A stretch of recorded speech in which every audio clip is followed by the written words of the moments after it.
America's #1 national television program on Asia.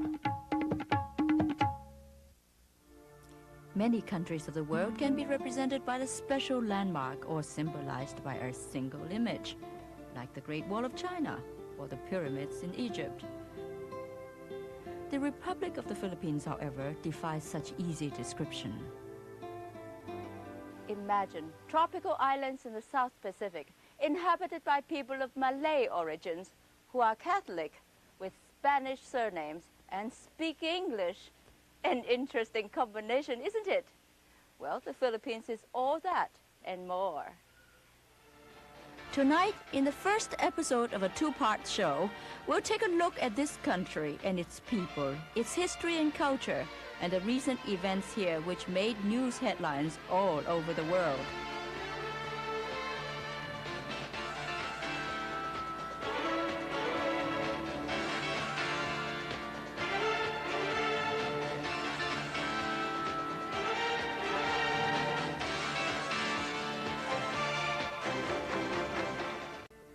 The Philippines is an archipelago of 7,100 tropical islands, with the Pacific Ocean to the east and the South China Sea to the west.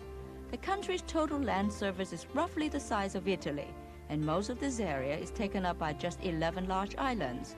Only 1/10 of the islands are inhabited, and most of them are mountainous and volcanic.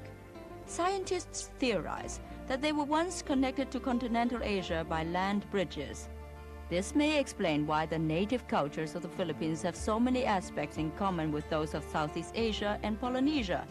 Although today's Filipino population of 55 million is made up of 111 linguistic, cultural, and racial groups, it is generally agreed that most people here are of Malay stock. Malay seafarers were the first settlers in the archipelago. They arrived in vessels called barangays, which is now the term used to refer to traditional communities or villages. Today, the Indo-Malay heritage is still a valued part of Filipino culture.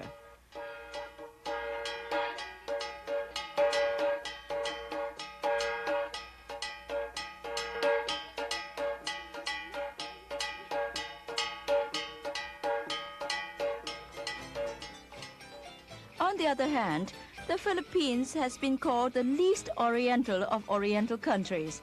This may have something to do with the nearly 3 centuries of Spanish rule.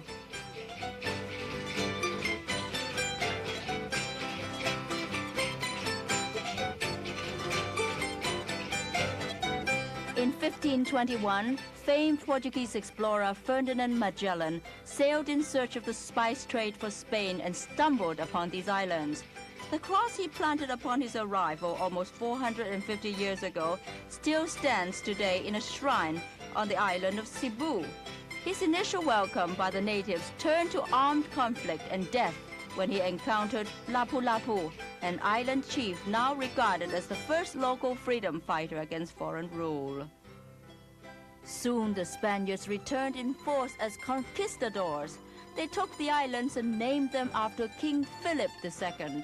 Manila was chosen as the seat of government. With a river to one side and Manila Bay to the other, the city was geographically suited for both commerce and defense. In the late 16th century, construction began on a stone wall which grew to 2.5 miles in circumference and which was surrounded by a moat. This became Intramuros, the old walled city of Manila, the largest fortified European city in Asia and the Spaniards' main defense against all outsiders. Centuries ago, during Spanish rule, I would have had trouble passing through this gate since I'm Chinese. These walls were built to keep the Filipinos, Chinese, and other non-Spanish people out. Today, much of the walled city is being restored from the rubble it became after World War II. These remains of fortresses, public buildings and churches once constituted the cultural and religious center of Spain's Asian Empire. Casa Manila is a meticulous recreation of a typical 19th century house in Intramuros. Furnishings and furniture originate from both east and west. The sala is a replica of a European salon in a Philippine setting. from the ceiling painting of the gods of Olympia to the hardwood floor, which was once polished by dragging around the room a child sitting on a pile of fresh banana leaves. The carved traceries, Persian rugs, gilded furniture, and Chinese porcelain all reflect the luxury of the colonial past. The music room with its beautiful murals. The Gothic-inspired oratorio or small chapel. For the Spaniards, the rule of the cross was every bit as important as the rule of the sword. And perhaps Spain's most enduring legacy to these islands is the way the Catholic Church has affected so much of the Filipino way of life.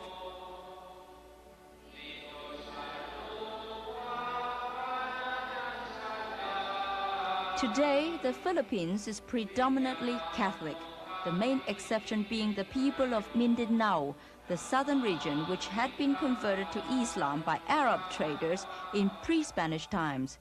Throughout the country, parish churches and schools serve as the social and cultural focal points of cities and towns. Wherever local handicrafts are sold, religious icons and artifacts are never far away. Altars and crucifixes appear in most homes and workplaces, and a deeply religious spirit infuses the colorful fiestas that punctuate the calendar year. Even in celebrations that are pagan in origin, Christian elements are cleverly incorporated to achieve a happy compromise.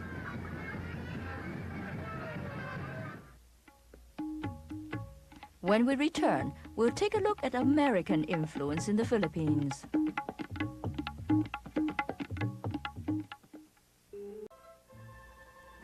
Colonial rule of the Philippines has been humorously described as 400 years in a convent and 50 years in Hollywood.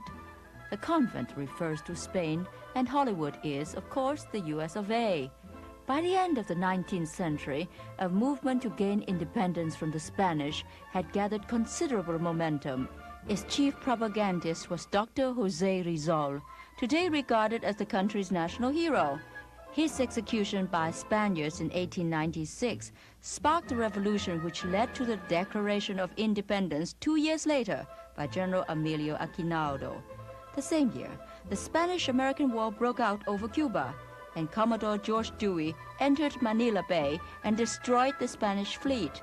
The war ended with Spain ceding the Philippines to America. After putting up a brief but bloody resistance, Filipinos bowed to the rule of the Yankees. America instituted many important changes, and today, official buildings in Manila resemble those in Washington, and the Philippines is now also one of the largest English-speaking nations in the world. It was the intention of the U.S. government to grant independence to the Philippines eventually. So in 1935, the archipelago became a commonwealth with Manuel Quezon as president. But before true independence came, World War II intervened.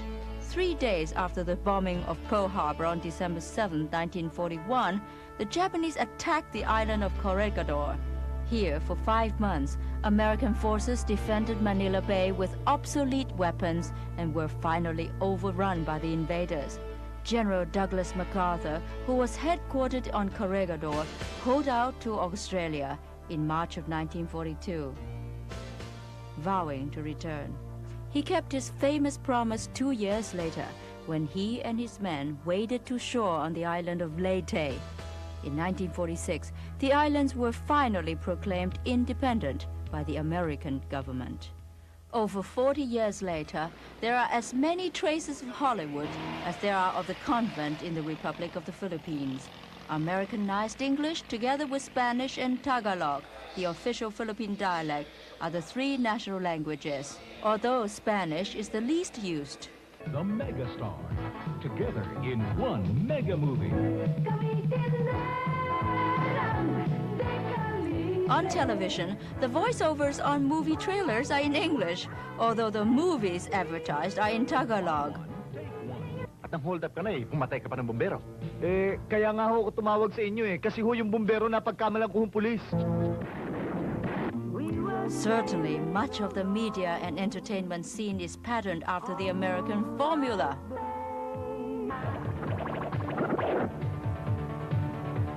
I am Shira! Naman parusa ninyo. American brand names are an integral part of the Filipino consumer's daily existence. Makati is the most modern and commercialized of 13 suburbs which make up Metro Manila. Looks more like a suburb of Los Angeles to me. Another American leftover? Would you believe that basketball is the national sport here? Perhaps the most unique product of Filipino-American cultural crossbreeding is this funny-looking means of public transport, the jeepney. Leonardo Sarao Jr. is plant manager at the Sarao factory, the largest manufacturer of jeepneys in the Philippines.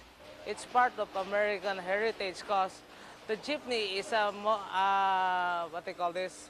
It's a modified version of a U.S. military World War II jeep.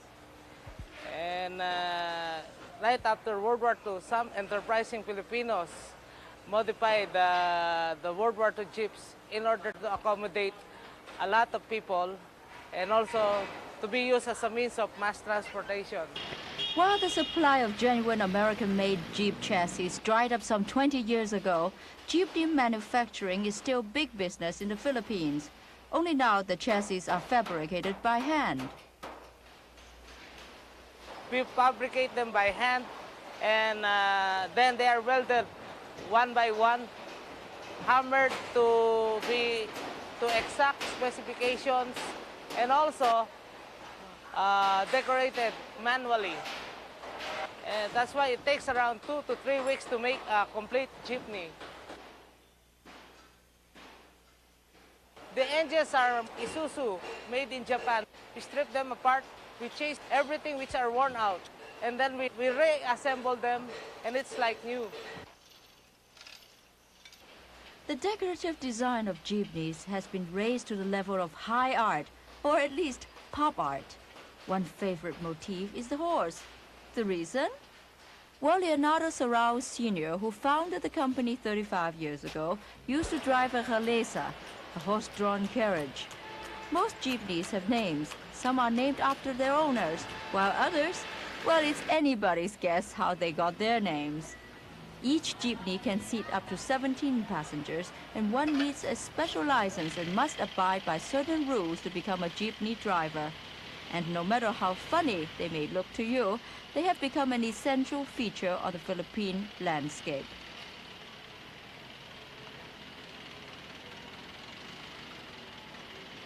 Like in the States, you have that Amtrak and Greyhound. It's a mass transportation.